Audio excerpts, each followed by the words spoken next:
Ahora. Noite media, recita Sofía, xa imos avanzando nesta festa da poesía. Me hace mucha ilusión leeros esta poesía porque la escribió una persona que seguro los más mayores os acordaréis de ella, que fue nuestra conserje, Carmen, trabajó aquí durante 35 años, ¿vale?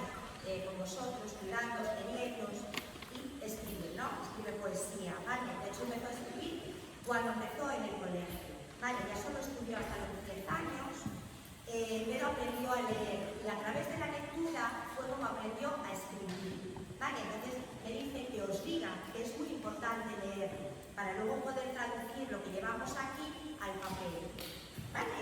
Así que os voy a leer una poesía preciosa que se llama Noite Media.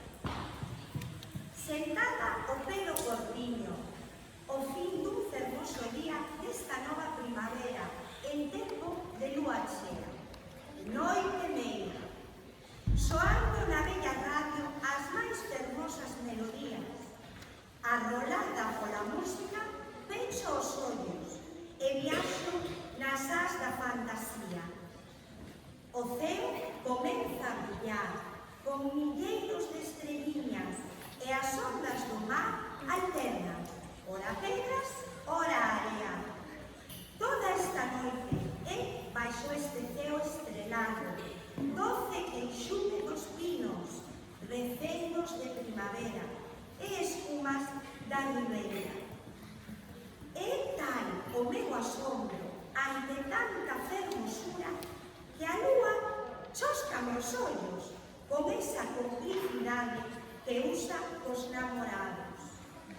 Quen non se sente poeta ante tanta poesía?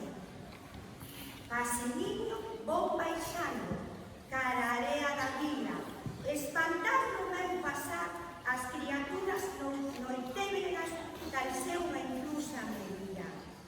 Xa aquí, na beira do mar, mergullo os meus pés na auga para tratar de aclarar se estou esperta ou soñando.